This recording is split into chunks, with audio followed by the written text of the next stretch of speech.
नमस्कार। ज्योतिष शास्त्र में श्रद्धा और विश्वास रखने वाले सभी जातकों का पारलौकिक जगत चैनल में बहुत बहुत स्वागत है। पिछले वीडियो में मैंने शनि के 7.5 का धनु राशि के जातकों पर क्या प्रभाव पड़ेगा इसका विश्लेषण किया था। अगर आपने वो वीडियो ना देखा हो तो उसका लिंक मैं दे रहा हूँ डिस्क्रिप्शन बॉक्स में, वहाँ से देख लीजिएगा।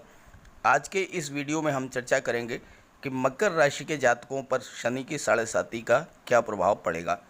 मकर राशि के जातकों पर इस समय शनि की 7.5 का द्वितीय चरण, दूसरा चरण चल रहा है और दूसरे चरण में शनिदेव परिश्रम बहुत अधिक कराते हैं, मेहनत बहुत ज़्यादा कराते हैं, संघर्ष बहुत ज़्यादा कराते हैं।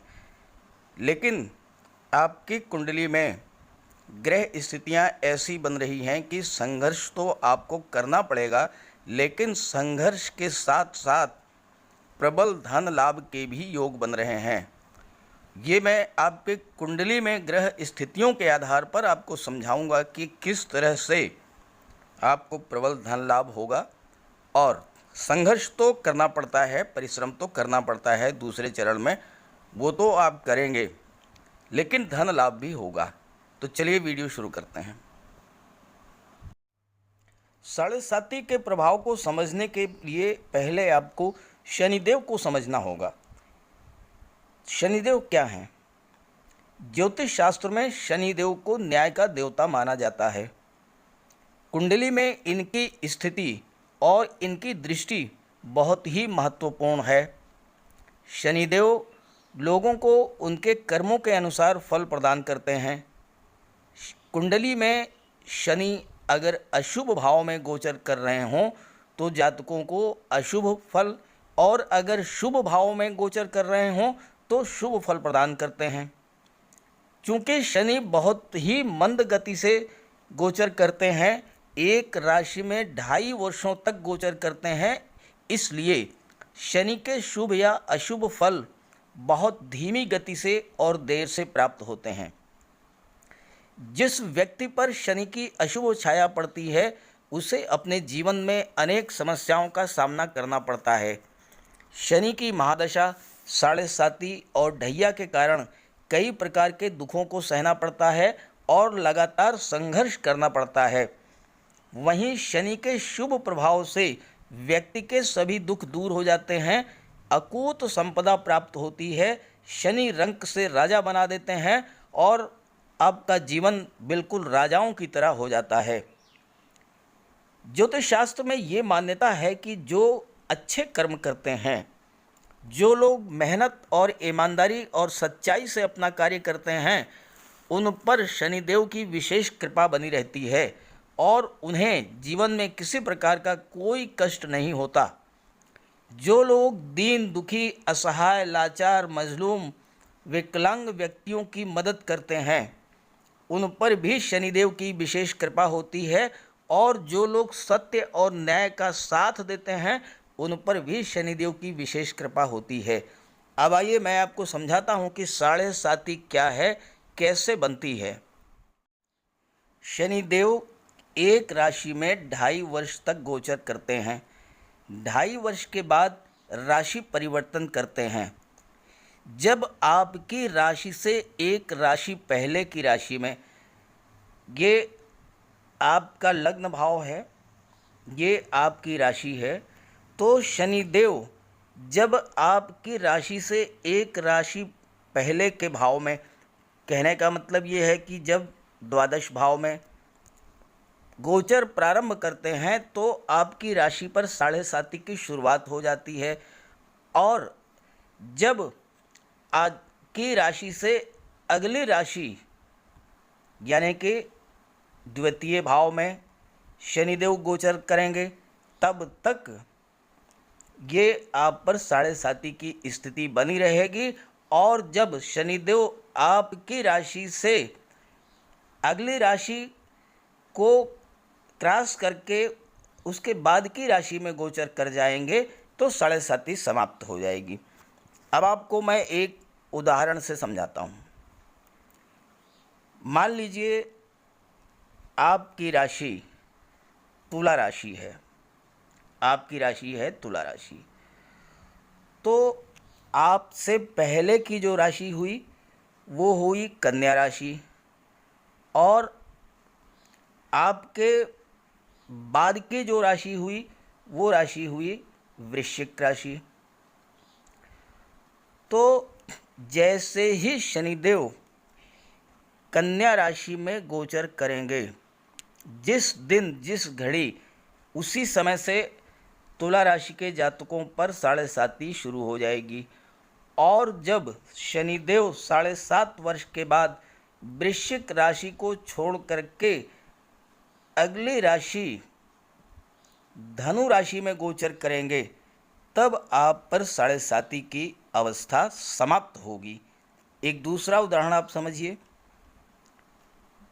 आपकी राशि मकर राशि है, आपकी राशि मकर राशि है, तो आपसे पहली जो राशि हुई वो हुई धनु राशि, और आपसे बाद की जो राशि हुई वो राशि हुई कुंभ राशि।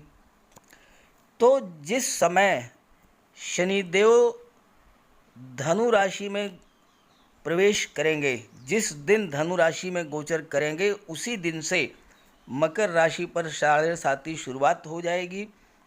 जब तक धनु राशि में रहेंगे तब मकर राशि के जातकों पर 7.5 का पहला चरण होगा। जब शनिदेव मकर राशि में आ जाएंगे तो 7.5 का दूसरा चरण होगा, और जब शनिदेव कुंभ राशि में गोचर कर जाएंगे तो तीसरा चरण होगा। और जब कुंभ राशि में 2.5 वर्ष बिताने के बाद शनिदेव मीन राशि में गोचर करेंगे, जिस दिन उसी दिन 7.5 समाप्त हो जाएगी। तो इस तरह से 7.5 वर्ष तक 7.5 का प्रभाव पड़ता है। 7.5 का जो पहला चरण होता है, मानसिक तनाव, बेवजह के खर्चे, स्वास्थ्य संबंधी परेशानियां, कोर्ट कचहरी के चक्कर और धन हानि प्रदान करता है। हालांकि 7.5 का पहला चरण आपको इस बात की भी पहचान करा देता है कि कौन आपका अपना है और कौन पराया है। जो मुसीबत में साथ दे वही अपना है। द्वितीय चरण में मेहनत ज़्यादा कराते हैं, संघर्ष ज़्यादा कराते हैं, लेकिन जब तीसरा चरण शुरू होता है आपको अपनी मेहनत, अपने पुरुषार्थ का फल मिलता है, और इतना अधिक, इतनी मात्रा में कि आप सोच भी नहीं सकते। चलिए मैं आपको आपकी कुंडली के आधार पर ये समझाता हूँ कि आपको तीसरे चरण में कितना कुछ प्राप्त होने वाला है। मकर राशि के जातकों के लिए शनि की 7.5 का दूसरा चरण 17 जनवरी 2023 तक प्रभावी रहेगा। हालांकि बीच में शनिदेव राशि परिवर्तन करेंगे 22 अप्रैल 2022 को, लेकिन जुलाई में फिर मकर राशि में ही वापस आ जाएंगे और मार्गी हो जाएंगे, और मार्गी अवस्था में 17 जनवरी 2023 तक मकर राशि में ही गोचर करेंगे। सबसे पहले बात करते हैं धन की। चूँकि आज का जो युग है इसमें सबसे अधिक महत्ता धन की है। धन के बगैर जीवन के किसी भी क्षेत्र में आप कुछ भी नहीं कर सकते हैं। तो इस गोचर काल में कुंडली में जो राजयोग बन रहा है, पहले उसकी चर्चा कर लेता हूँ। शनि स्वराशि के हैं और केंद्र में गोचर कर रहे हैं, तो ये शश महापुरुष राजयोग बनाता है। शश महापुरुष राजयोग का निर्माण जब होता है तो शनिदेव धन, संपत्ति, समृद्धि, नाम, यश, ये सारी चीज़ें आपको बिना मांगे ही उपलब्ध करा देते हैं। जीवन के हर क्षेत्र में आपको सफलता दिलाते हैं, और अगर राजनीति में हैं आप तो शीर्ष पद दिलाते हैं। धन की कमी कभी नहीं होती है। सामाजिक जीवन में प्रतिष्ठा होती है, राजाओं के जैसा सम्मान मिलता है। जिस जातक की कुंडली में शश महापुरुष राजयोग बनता है, इस राजयोग के बनने पर प्रशासनिक सेवा में, न्यायिक सेवा में आपका प्रवेश हो सकता है, या आप वकालत के क्षेत्र में आगे बढ़ सकते हैं, आप अभियंता बन सकते हैं, आप फाइनेंस, बैंक के कार्यों में लग सकते हैं, और या फिर राजनीति में। और राजनीति में अगर जाते हैं और शश महापुरुष राजयोग बनता है तो आपको राजनीति में बहुत सफलता मिलेगी। अगर आप भूमि संबंधी कार्यों में लगे हुए हैं, ज़मीन की खरीद फरोख्त कर रहे हैं, या रियल इस्टेट से जुड़े हुए हैं, या आप कंस्ट्रक्शन वर्क कर रहे हैं, उसमें भी आपको बहुत बड़ा लाभ देते हैं। एक से अधिक व्यापार करेंगे आप, ट्रांसपोर्ट टूरिज़्म में भी आपको बहुत बड़ा लाभ होगा। सबसे बड़ी बात कि शनिदेव आपके लग्न भाव में गोचर कर रहे हैं, शश महापुरुष राजयोग बना रहे हैं, तो आप की आयु को लंबी करेंगे। और दूसरी महत्वपूर्ण बात कि अगर शश राजयोग बन जाए तो आप पर साढ़े साती या ढैया का कोई भी अशुभ प्रभाव नहीं पड़ेगा। ये बात आप बहुत ध्यान से समझ लें कि मकर राशि के जातकों की कुंडली में शनिदेव शश महापुरुष राजयोग बना रहे हैं, तो ऐसी स्थिति में आपको ना तो साढ़े साती का कोई अशुभ प्रभाव झेलना पड़ेगा और ना ही ढैया का। आप जो कुछ करेंगे वो अपनी मेहनत से, अपने परिश्रम से करेंगे। अब मैं आपको ये भी समझाता हूँ कि आपको परिश्रम करना पड़ेगा, मेहनत करना पड़ेगा। क्यों? ये भी आपकी कुंडली ही बोल रही है।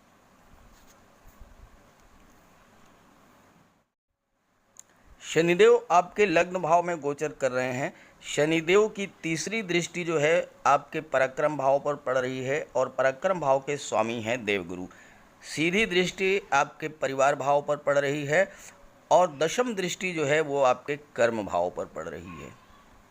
शनिदेव परिश्रम कराते हैं, और दशम दृष्टि कर्म भाव पर पड़ने का सीधा सा अर्थ ये हुआ कि आपसे परिश्रम बहुत अधिक कराएंगे, संघर्ष बहुत अधिक कराएंगे।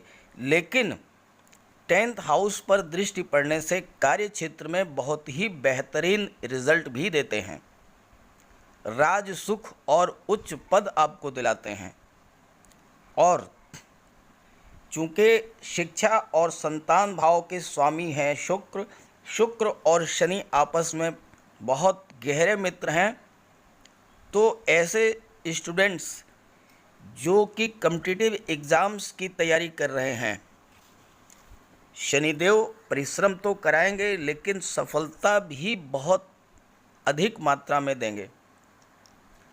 क्योंकि शनि और शुक्र बहुत गहरे मित्र हैं, और शनि और शुक्र एक दूसरे की बहुत हेल्प करते हैं, और शुक्र शिक्षा भाव के स्वामी हैं, शिक्षा और संतान भाव के स्वामी हैं।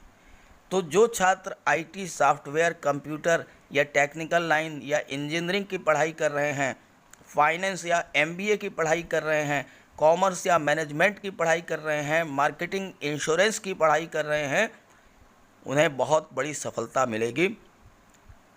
17 जनवरी 2023 तक, जब तक साढ़े साती का द्वितीय चरण रहेगा, ग्रह स्थितियाँ ऐसी ही रहेंगी, आपको इसका पूरा लाभ मिलेगा। निश्चित रूप से आपको गवर्नमेंट जॉब मिल जाएगी। सिविल सर्विसेज, आईएएस, आईपीएस या कॉम्पिटिटिव एग्ज़ाम्स की तैयारी कर रहे हैं, उसमें भी आपको सफलता मिलेगी, नौकरी मिलेगी, सरकारी नौकरी मिलेगी। क्योंकि दशम भाव पर शनि देव की दृष्टि होने से राज सुख और उच्च पद प्राप्त होता है, तो प्रशासनिक सेवा में आप जाएंगे। अगर आप शिक्षक बनना चाहते हैं, बहुत ही बेहतरीन अवसर है। लेक्चरर, प्रोफेसर बनना चाहते हैं, तो भी शनि का ये गोचर काल आपके लिए बहुत सुखद स्थितियां लेकर के आया है।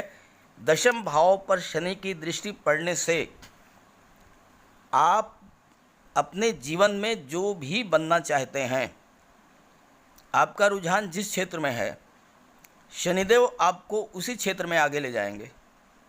शिक्षक बनना चाहते हैं, शिक्षक बना देंगे, लेक्चरर बनेंगे, प्रोफेसर बनेंगे। राजनीति में जाना चाहते हैं, विधायक बनेंगे, सांसद बनेंगे, मंत्री बनेंगे।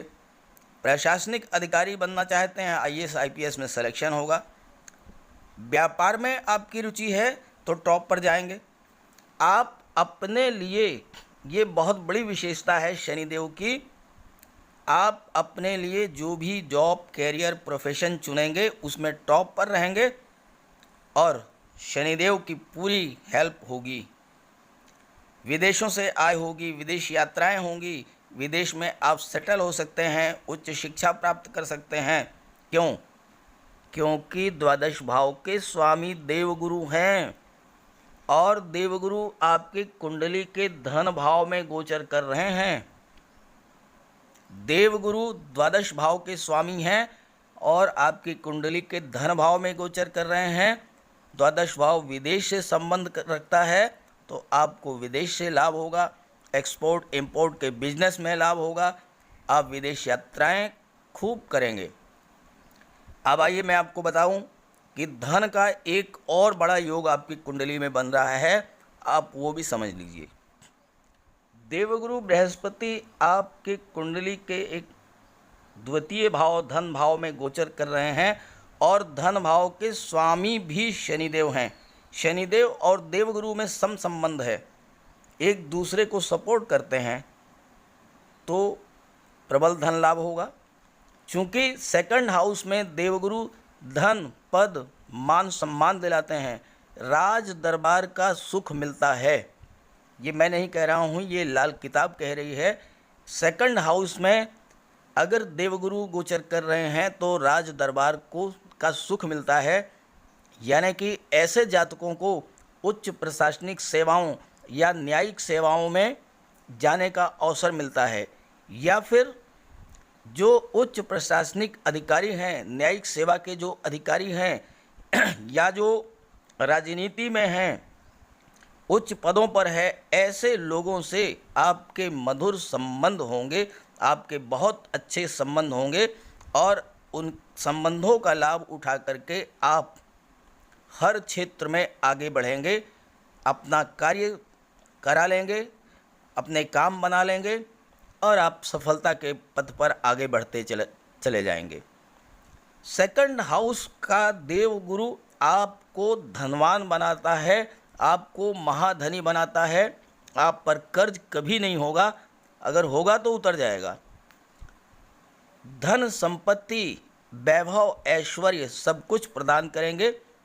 खासकर ससुराल पक्ष से आपको विशेष लाभ होगा। पत्नी भी जॉब में होगी, घर की अर्निंग मेंबर होगी, पैसे की कमी नहीं होगी। तो इस तरह से मकर राशि के जातकों को शनि की 7.5 की दूसरे चरण में बिल्कुल भी घबराने की, परेशान होने की ज़रूरत नहीं है। शनिदेव आपको मेहनत खूब कराएंगे, संघर्ष खूब कराएंगे, लेकिन उसी के साथ साथ धन भी बहुत अधिक उपलब्ध कराएंगे। तिजोरी आपकी भर देंगे। आप प्रॉपर्टी खरीद सकते हैं, शेयर में इन्वेस्ट कर सकते हैं, गोल्ड खरीद सकते हैं और शनि वाहन के कारक हैं तो निश्चित रूप से आप समझ लीजिए कि 4 व्हीलर के पूरे चांस बन रहे हैं। 17 जनवरी 2023 तक आपके पास मकान भी होगा, 4 व्हीलर भी होगा। आइए उपायों की बात कर लेते हैं।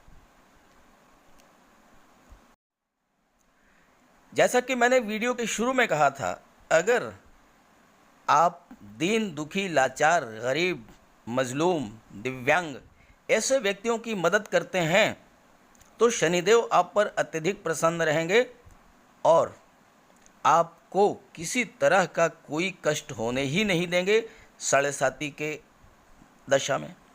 दूसरी बात, शनिदेव आपकी कुंडली में शश महापुरुष राजयोग बना रहे हैं तो आप पर 7.5 का प्रभाव नहीं पड़ेगा।